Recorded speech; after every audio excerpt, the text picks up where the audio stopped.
Buenos días, hermanos. Sean bienvenidos a esta clase de Escuela Bíblica Dominical.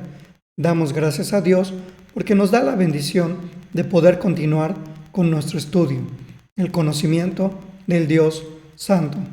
La lección del día de hoy se titula Estas pruebas interiores. Vamos a orar para que sea el Señor quien nos guíe en estos momentos de estudio. Padre eterno, gracias te damos por tu amor y tu misericordia. Gracias, Padre, porque tú permites que podamos estar reunidos como pueblo tuyo, Señor, para poder estudiar las verdades que tu palabra enseña. Gracias te damos, Señor, porque en tu palabra tú nos das palabras de consuelo, de ánimo, de esperanza, Señor, para poder sortear todos los obstáculos que vivimos en nuestras vidas, Señor. Todo el dolor, el sufrimiento, la agonía, Señor, que muchas veces vivimos en este mundo caído. Gracias, Padre, porque tú no nos has abandonado y en tu palabra nos has dejado, Señor, todo aquello que debemos creer acerca de ti, Señor, que tú eres fiel, que tú eres soberano, que tú tienes el control de todo lo que está sucediendo. Gracias, Padre, y te pedimos, Señor, que en estos momentos sea tu Espíritu Santo el que nos guíe para que podamos entender estas verdades, Señor, para que podamos atesorarlas en nuestro corazón, Señor, y puedan transformar nuestra vida, puedan transformar nuestra actitud, nuestros pensamientos, nuestros deseos, Señor, y podamos vivir confiados y seguros únicamente en ti, Padre bendito. Te pedimos esto, Señor, en el precioso nombre de tu Hijo amado, nuestro Señor y Salvador, Cristo Jesús. Amén. El famoso filósofo existencialista Albert Camus desarrolló una amistad con el pastor de la iglesia americana en París, Howard Muma, y el pastor escribió un libro acerca de los diálogos fascinantes que tuvieron. Una vez Camus le explicó la razón de su decepción con la vida. El silencio del universo me ha llevado a la conclusión de que el mundo no tiene sentido. Este silencio tácitamente aprueba los males de la guerra, de la pobreza y del sufrimiento de los inocentes. He estado inmerso en este sufrimiento y pobreza desde el auge del fascismo y el nazismo de Hitler. Así, ¿qué haces? Para mí, la única respuesta era cometer suicidio, intelectual o físico, o abrazar el nihilismo y seguir sobreviviendo en un mundo sin sentido. Mientras siempre confiaba en el universo y en la humanidad, en el abstracto, mi experiencia me hizo empezar a perder la fe en su sentido, en la práctica. Hay algo que está horriblemente mal. Soy un hombre desilusionado y exhausto. He perdido la fe y la esperanza. ¿Será sorprendente entonces que a mi edad estoy buscando algo en qué creer? Perder la vida es una cosa pequeña, pero perder el sentido de la vida, observar que se desaparece la razón, es insoportable. Es imposible vivir una vida sin sentido. Para muchos de nosotros, estas palabras no solamente suenan como las palabras de un filósofo, sino de mucha gente que conocemos y que está intentando encontrar el sentido a su vida y a todo lo que sucede a su alrededor. Para muchos de nosotros, está claro que la respuesta a todas las preguntas que nos podamos plantear al respecto únicamente la vamos a encontrar en el Evangelio del Señor Jesucristo. Sin embargo, ¿qué sucede? ¿Que no todos los cristianos encuentran esa respuesta? Para poder contestar a la pregunta planteada, vamos a realizar otra pregunta. ¿Qué significa hacerse cristiano? Primero, el ser cristiano le otorga al hombre perdón de los pecados. Segundo, le da paz a la conciencia. Tercero, implica una comunión con Dios como Padre. Cuarto, le da un poder para vencer a los pecados que lo dominaban. Y por último, le da la seguridad de que habrá luz y guía de Dios para poder resolver los problemas relacionados a la orientación en la vida, de la realización propia, de las relaciones personales, de los deseos del corazón y otros términos semejantes, problemas que hasta ese momento lo habían derrotado por completo. En términos generales, podemos decir que para muchos esto es lo que significa hacerse cristiano. Sin embargo, hay predicadores que enfatizan tanto estas cuestiones que minimizan el lado más duro de la vida cristiana, como lo es la disciplina diaria, sobre todo para leer la palabra de Dios y estar en comunión con Él a través de la oración. La guerra espiritual con Satanás, que como león rugiente está buscando a quien devorar, y la lucha con el pecado, ya que por nuestra condición pecaminosa constantemente estamos desobedeciendo la ley de Dios. Al minimizar estos aspectos de la vida cristiana, se crea la impresión de que la vida cristiana normal es un perfecto lecho de rosas, un estado de cosas en que todo lo que hay es invariablemente hermoso y que ya no existen los problemas, por lo que, a partir de ese momento, como decimos coloquialmente, las cosas marcharán sobre ruedas. Y si las dificultades aparecen, basta con que presentemos la petición delante del trono de la gracia y asunto resuelto. Los problemas desaparecen. Sobre esta base, muchos se convierten y luego descubren que la vida cristiana no es así. Esto provoca que muchos se desilusionen del cristianismo, ya que no les solucionó los problemas y por eso terminan abandonándolo. Sin embargo, para aquellos que han decidido continuar en este camino, se les administra un remedio. El remedio consiste en diagnosticar las luchas de la vida cristiana como derrotas, como un retroceso ocasionado por la falta de consagración. En otras palabras, el creyente se ha enfriado, ha dejado de confiar en Jesús, de ahí la derrota. Por eso se encuentra en ese estado, ya no tiene la misma confianza que tenía cuando recién se había convertido. Por lo tanto, para poder sobreponerse a esas luchas, primero debe descubrir su error, arrepentirse y confesarlo. Es decir, la culpa la tiene uno, y para poder disfrutar de la vida cristiana de forma plena, debe volverse a consagrar a Cristo y mantener la consagración a diario.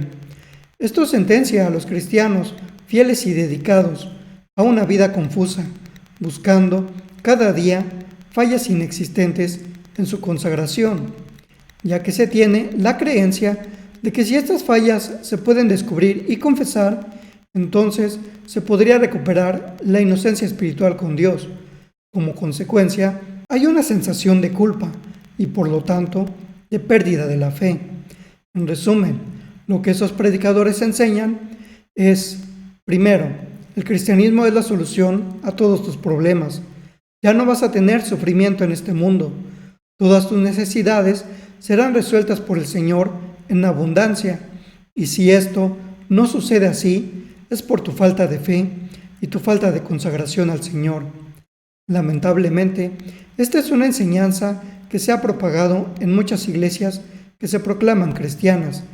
Esta enseñanza tergiversa lo que es el Evangelio, ya que demuestra incomprensión de la enseñanza bíblica sobre la santificación y la lucha del cristiano. No entiende el significado del crecimiento en la gracia. Tampoco entiende lo que significa el obrar del pecado que mora en el creyente. Asimismo, confunde la vida cristiana aquí en la tierra con la que ha de ser en el cielo. Concibe incorrectamente la obediencia cristiana. Y por último, la crítica fundamental que podemos hacerle a esta enseñanza es que pierde de vista el método y el propósito de la gracia en la vida del creyente. Entonces, recordemos brevemente, ¿qué es la gracia? La gracia significa el amor de Dios en acción para con los hombres, que merecían lo opuesto del amor. El apóstol Juan nos dice en su Evangelio, en el capítulo 3, versículo 16, porque de tal manera amó Dios al mundo, que ha dado a su Hijo unigénito, para que todo aquel que en Él cree no se pierda, mas tenga vida eterna. La iniciativa de la salvación corrió por cuenta del Padre, de tal forma que la gracia también significa que Dios se mueve en cielos y tierra para salvar a los pecadores, que no podían salvarse por sí mismos. Nuestra condición la describe el apóstol Pablo en su epístola a los Efesios capítulo 2, versículo 1, que dice: «Y Él os dio vida a vosotros, cuando estabais muertos en vuestros delitos y pecados». Estábamos muertos, no podíamos darnos vida a nosotros mismos. El único que podía hacerlo era el Señor, y para eso tuvo que enviar a su Hijo. Por lo tanto, la gracia también significa que Dios envía a su Hijo unigénito a descender al infierno en la cruz, para que nosotros, los culpables, pudiéramos ser reconciliados con Dios y recibidos en el cielo. El apóstol Pablo dice en su segunda epístola a los Corintios, capítulo 5, versículo 21, lo siguiente: «Al que no conoció pecado, por nosotros lo hizo pecado, para que nosotros fuésemos hechos justicia de Dios en él». Somos justificados por Dios a través de la obra de su Hijo. El justo murió por los pecadores para que pudiéramos ser reconciliados con Dios. Ese es el propósito principal de la gracia: restaurar la relación entre el hombre y Dios. Cuando el Padre perdona nuestros pecados, al confiar en su Hijo, lo hace con el fin de que a partir de ese momento podamos vivir en comunión con Él. Esto lo hace renovando nuestra naturaleza para que podamos ser guiados y hacernos capaces de vivir con amor, confianza, deleite, esperanza y obediencia para con Dios. En resumen, toda la obra de la gracia apunta a esto, a la adquisición de un conocimiento más profundo de Dios y a una comunión más profunda con Él. La gracia es Dios acercándonos cada vez más a Él. Es Dios atrayéndonos a nosotros, que somos pecadores, a Él, para que le conozcamos mejor. En este punto surge entonces la pregunta: ¿cómo lleva a cabo Dios este propósito? No lo hace protegiéndonos de los ataques del mundo, la carne y el diablo. El Señor Jesucristo hizo la advertencia a sus primeros discípulos. Aquellos que estaban dispuestos a seguirle también debían estar dispuestos a sufrir persecución, a ser excluidos, a ser odiados. No nos resguarda de circunstancias frustrantes y penosas. El Señor Jesucristo no prometió que ya no habría sufrimiento. Al contrario, es más factible que como cristianos estemos más propensos al sufrimiento en este mundo. La promesa de que ya no habrá más muerte, ni habrá más llanto, ni clamor, ni dolor, está reservada para cuando estemos gozando de la presencia del Señor en la Nueva Jerusalén. No nos defiende de los problemas y dificultades que nos ocasionan nuestro temperamento y psicología personales. Al contrario, nos expone a todas estas cosas con el propósito de abrumarnos, para que nos demos cuenta de nuestra propia incapacidad, de nuestra propia fragilidad y limitaciones a lidiar con las situaciones que vivimos. La idea es asegurar que aprendamos a recurrir a Él. Esa es la razón por la cual la Biblia dedica mucho tiempo a reiterar que Dios es una roca fuerte, defensa firme, seguro refugio y auxilio en medio de la tribulación. El Señor dedica mucho tiempo a enseñarnos que somos débiles. Dios quiere que aprendamos a apoyarnos en Él, de tal forma que perdamos la confianza en nosotros mismos y en nuestras propias fuerzas y aprendamos a confiar en Él. Sin embargo, como seres humanos que somos, debemos ser realistas. A pesar de conocer todo lo que hemos mencionado hasta ahora, muchas veces, en medio de las pruebas y las dificultades, nuestros sentimientos nos juegan una mala pasada y nos llenan de incertidumbre, temor o ansiedad por la situación que estamos viviendo. Esto es algo normal, ya que, como seres humanos que somos, tenemos sentimientos, y es por esa razón que el Señor constantemente nos hace un llamado al gozo a lo largo de su palabra. ¿Qué es el gozo? La definición que da el diccionario bíblico Mundo Hispano es la siguiente: se distingue de la alegría y del placer en que no depende de cosas externas, ya que se puede y debe tener aún en los sufrimientos. Muchos de nosotros confundimos el gozo con la alegría o el placer. Sin embargo, como bien dice la definición, es algo que no depende de cosas externas, ya que se puede y debe tener en los sufrimientos. ¿Es eso posible? ¿Es posible sentir gozo en medio de la tristeza o la aflicción? El apóstol Pablo, en su epístola a los Filipenses, en su capítulo 4, versículo 4, nos hace la siguiente exhortación: regocijaos en el Señor siempre. Otra vez digo, regocijaos. Este es uno de aquellos imperativos bíblicos y no deja lugar para dudas, porque el apóstol Pablo dice que los cristianos deben regocijarse siempre, no a veces o periódicamente u ocasionalmente. Recordemos que el apóstol Pablo escribió esta epístola desde la prisión y en ella aborda asuntos muy sombríos, tales como la posibilidad de su martirio. Aún así, él les dice a los creyentes filipenses que deberían regocijarse a pesar de las circunstancias. Nuevamente surge la pregunta: ¿cómo es posible mantenerse gozoso todo el tiempo? El apóstol Pablo nos da la clave: regocíjense en el Señor siempre. La clave del gozo cristiano es su fuente, que es el Señor. Si Cristo está en mí y yo en Él, esa relación no es una experiencia esporádica. El cristiano está siempre en el Señor y el Señor está siempre en el cristiano, y eso siempre será motivo de gozo. Aunque el cristiano no pueda regocijarse en sus circunstancias, si se encuentra en medio del dolor, angustia o tristeza, aún así puede regocijarse en Cristo. Nos regocijamos en el Señor, y puesto que Él nunca nos deja ni nos abandona, podemos regocijarnos siempre. En cierto sentido, con el fin de ser capaces de considerar las aflicciones terrenales como motivos de gozo, tenemos que cultivar la capacidad de pensar en términos del futuro. Por ejemplo, en los días de la esclavitud en Estados Unidos, los esclavos tenían muy pocas razones para estar felices. Sus vidas estaban llenas de adversidad y sufrimiento. Trabajaban arduamente día tras día. A menudo pasaban necesidad. A veces las familias eran divididas porque sus miembros eran vendidos. Ellos vivían una terrible existencia y no obstante, la música de los cantos espirituales de esa época está llena de gozo. Uno de los principales tópicos en los cantos espirituales de esa época es el cielo. En el canto espiritual Swing Low, Sweet Chariot, una de las estrofas dice: miré sobre el Jordán, ¿y qué fue lo que vi venir para llevarme a casa?